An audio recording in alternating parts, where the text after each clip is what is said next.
guys, welcome sa aking YouTube channel. So, in this video, magpapalit po tayo ng timing chain. Yan po. Ito po yung papalitan natin. Yan.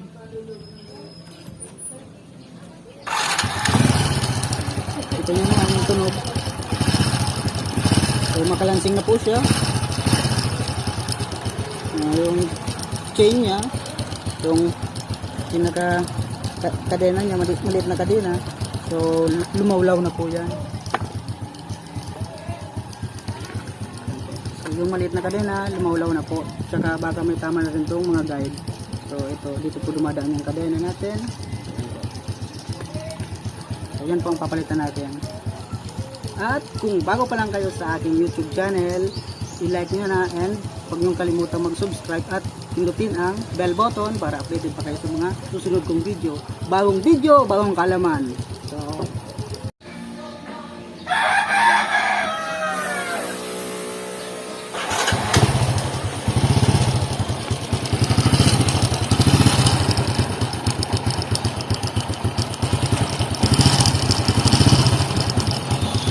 yan po yung tatandaan yung tunog. Dinig na dinig naman yung kadenang maliit, yung timing chain.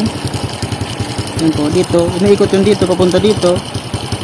So, yun po ang tatandaan yung tunog para di po kayo malito. Yung parang may lagatik na kumakalansing. Yan po yun.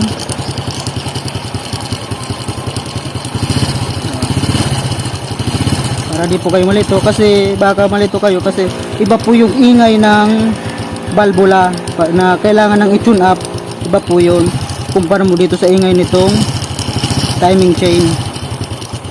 So papalitan natin ng isang set para sigurado, para maganda yung tunog ng motor natin.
pudpud na yung guide natin at medyo matigas na.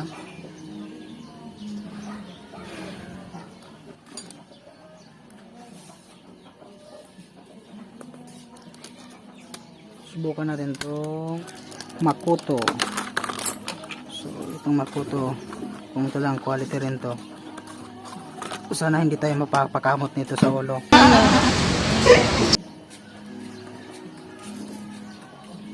So medyo parang quality rin.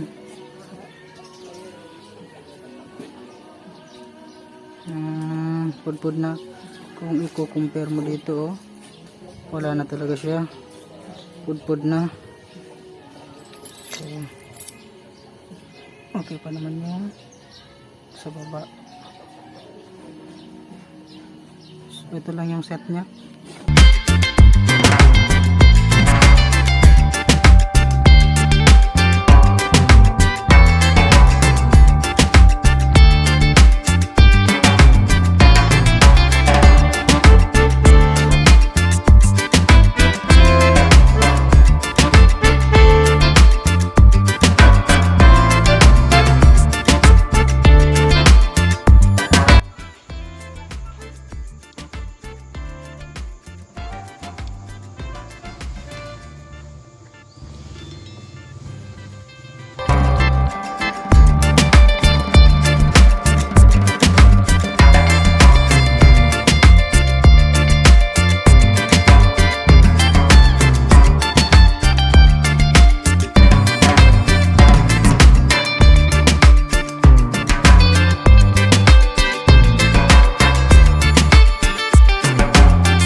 Pag ganyang matigas,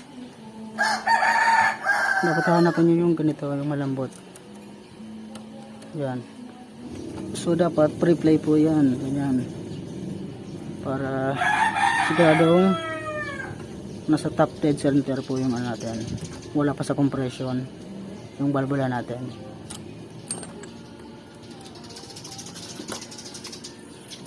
So ang gawin naman natin dito,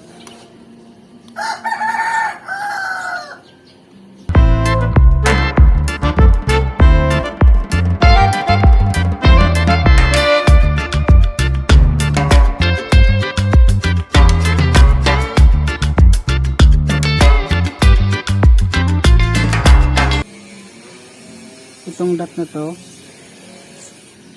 nakatapat yan dito. Nakatapat yan dapat yan sa guide. Yan po para tandaan po yan na nasa top po siya.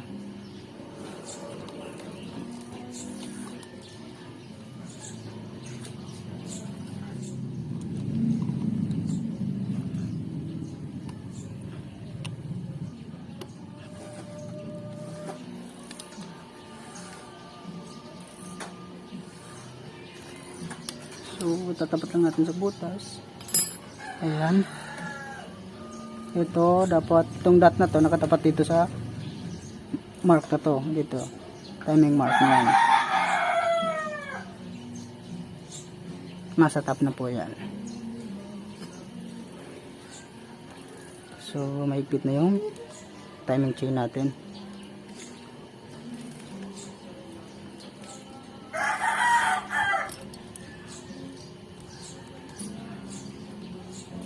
So ganun lang po kadali yung pagpapalit nito.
make sure po na nasa tama po yung timing ninyo. Gamit po kayo ng number 40 na socket. Ganito. At titingnan nyo po itong letter T. Yung letter T, kailangan nakatapat dito sa guide na to. Ito, makakakita kayo dito ng guhit. Tapos may letter T sa loob. So, ayan, hanapin nyo po yung letter T. Ikutin nyo ng dahan-dahan.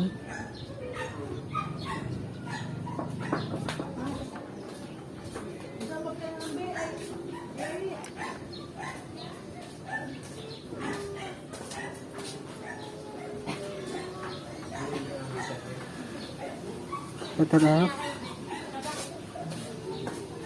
Yan, yung letter T.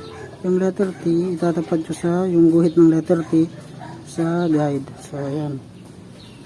Yung letter T, yung guhit, katabi ng letter T sa guide. So, ayun. Nakatapat na po yan. So, dapat, pagtapat ng letter T, yan na po yung pinaka top dead center nya. So, dapat, yung dot, etong dot na to, tatapat din dito.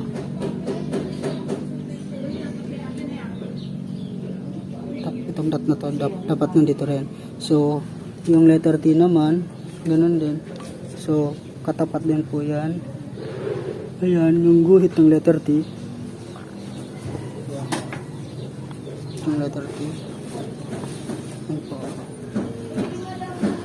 Dapat make sure nakatapat yan parehas. Yan po ang timing nitong timing chain natin.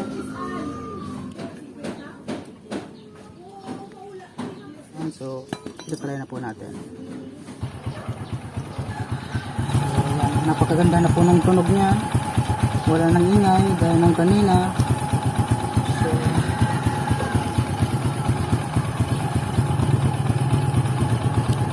dito pa lang makikita na, oh. Sobra-sobra na yung kayod niya. So, grabe na talaga.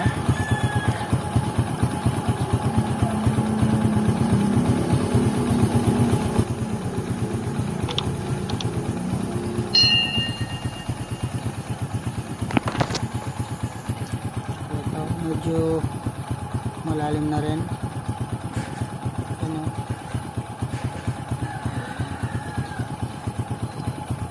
So, ayan. Maganda na po na yung tunog niya.